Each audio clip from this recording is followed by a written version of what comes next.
వట్టి చేతులతో పాలమూరుకు వచ్చిన చాలా మందిని అక్కున చేర్చుకొని కోటీశ్వరులను చేసిన గడ్డకు తిరిగి రుణం తీర్చుకునే అవకాశం వచ్చిందని మహబూబ్ నగర్ ఎమ్మెల్యే ఎన్ఎం శ్రీనివాసరెడ్డి పేర్కొన్నారు. తాను ఒక యజ్ఞంలా భావించి ప్రారంభించిన మహబూబ్ నగర్ విద్యానిధికి ప్రతి ఒక్కరూ సహకరించాల్సిన అవసరం ఉందని ఈ సందర్భంగా ఆయన పిలుపునిచ్చారు. పట్టణానికి చెందిన పలువురు అందించిన విరాళాలతో పాటు తాను వ్యక్తిగతంగా నెలకు ₹1,00,000 విద్యానిధికి అందిస్తానని ఎమ్మెల్యే ఇటీవల ప్రకటించారు. ఆ మేరకు సమకూరిన మొత్తం 4,95,000 చెక్కును జిల్లా కలెక్టర్ కు ప్రత్యేకంగా కలిసి అందించామని ఆయన వెల్లడించారు. విరాళాలు అందించిన దాతలు వెంటరాగా కలెక్టర్ కార్యాలయానికి వెళ్లి జిల్లా కలెక్టర్ విజయేంద్ర బోయికి ఎమ్మెల్యే ఎన్ఎం శ్రీనివాసరెడ్డి చెక్కును అందించారు. పాలమూరు గడ్డకు చాలా మంది రుణపడి ఉన్నారని, వారంతా స్వచ్ఛందంగా ముందుకు వచ్చి సహకరించాలని, అందువల్ల విద్యార్థులకు సంపూర్ణ విద్యా అవకాశాలు కల్పించేందుకు దోహదపడిన వారవుతారన్నారు. పాలమూరుకు చెందిన రిషి విద్యాలయాల చైర్మన్ వెంకటయ్య 2 లక్షలు అందించగా,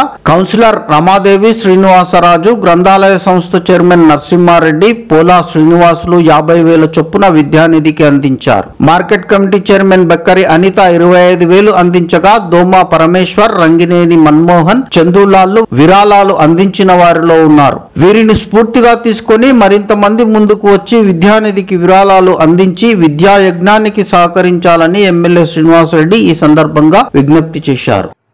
ఎంతో మందికి నిల్వనీడ ఇచ్చింది మహబూబ్ నగర్ గడ్డ. వట్టి చేతులతో వచ్చి కోట్ల రూపాయలు సంపాదించుకున్న వాళ్ళు ఈ మహబూబ్ నగర్ గడ్డ మీద కొన్ని వేల మంది ఉన్నారు. ఈ ప్రాంత ప్రజలందరినీ కూడా ప్రేమతోటి హక్కున చేర్చుకున్నారు. ఎటువంటి భేదభావాలు కూడా చూపకుండా తమలో ఒకరిగా కలుపుకున్నారు. మళ్ళీ మనం తిరిగి నేలకిచ్చే సమయం ఆసన్నమైంది. ఈ ప్రాంతం ప్రజలకు మళ్ళీ మన ద్వారా ఇంత సేవ చేసుకునే అవకాశం వచ్చింది. రాజకీయంగా నాకు ఎమ్మెల్యేగా భిక్ష పెట్టింది ఈ ప్రాంతం. అలాగే ఎంతోమంది రైస్ మిల్లర్లకు ఈ ప్రాంతం కాకుండా వచ్చి ఇక్కడ వ్యాపారం చేసుకోవడానికి అనుమతి ఇచ్చింది. ఎంతోమంది రియల్ ఎస్టేట్ ఏజెంట్లు వచ్చి ఈ భూమి నమ్ముకొని వాళ్ళు బ్రహ్మాండంగా సెటిల్ అయినరు. ఎంతోమంది డాక్టర్స్ ఇక్కడికి వచ్చి నర్సింగ్ హోమ్లు పెట్టుకొని ఇక్కడ సేవ చేసుకుంటూ వాళ్ళు ఎంతో ఉన్నత స్థితికి ఎదిగినరు. అలాగే ఎంతోమంది జిల్లా స్థాయిలో పనిచేసిన అధికారులు ఇక్కడికి వచ్చి ఈ ప్రజల అభిమానం సంపాదించుకున్నారు. దయచేసి మళ్ళీ ఒకసారి కొంత మనకు అన్నం పెట్టిన గడ్డను బతికించుకునే ప్రయత్నం చేద్దాం. మనల్ని ఆదరించిన మహబూబ్ నగర్ పట్టణ ప్రజలకు ఏదో రూపకంగా మళ్ళీ వాళ్ళకు బెనిఫిట్ అయ్యేటట్టుగా తిరిగిద్దాం. దయచేసి పెద్ద మనసుతో ఆలోచించండి. మీరు ఇచ్చే ప్రతి రూపాయి కూడా పేద కుటుంబాల చదువు కోసం ఉపయోగపడుతుంది. ఆ విద్యార్థి జీవితాన్ని నిలబెట్టడానికి ఉపయోగపడుతుంది.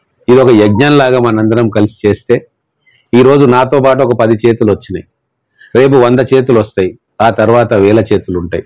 మొత్తం తెలంగాణ రాష్ట్రానికే మనం ఆదర్శంగా ఉందాం.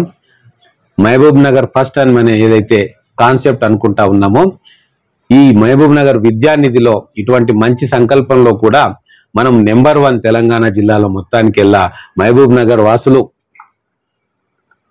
వాళ్ళ హృదయం చాలా పెద్దది, సమాజం కోసం ఎంతో కొంత ఆలోచిస్తారు అన్న భావన ఈరోజు తెలంగాణ వ్యాప్తంగా కూడా తీసుకురావడానికి మీరందరూ కూడా దయచేసి ముందుకు రండి అని చెప్పి ఈ ప్రాంత ఎమ్మెల్యేగా ఈ మహబూబ్ నగర్ ఉమ్మడి జిల్లాలో ఎన్నో ఉద్యమాలకు సారథ్యం వహించి పాల్గొన్న వ్యక్తిగా, తెలంగాణ రాష్ట్రం కోసం నా వంతు కృషి చేసిన వ్యక్తిగా, ఆ రోజు చేస్తున్న ఉద్యోగాన్ని వదిలి మా ప్రజల కోసం నేను కూడా ఒక అడుగు ఆ రోజే ముందేసిన 25 సంవత్సరాల క్రితం. అన్ని దానాలలోకెల్లా విద్యాదానం గొప్పది. కాబట్టి మన స్కూల్స్ను బాగు చేసుకుందాం, మన పిల్లలకు మంచి విద్యను అందిద్దాం, పేద కుటుంబాలకు వాళ్ళ పిల్లలను చదివించుకోవడంలో సహాయపడదాం. మేము తలపెట్టిన ఈ యజ్ఞంలో మీరందరూ కూడా భాగస్వాములు కావాలని చెప్పి మనస్ఫూర్తిగా మిమ్మల్ని ఆహ్వానిస్తా ఉన్నాను.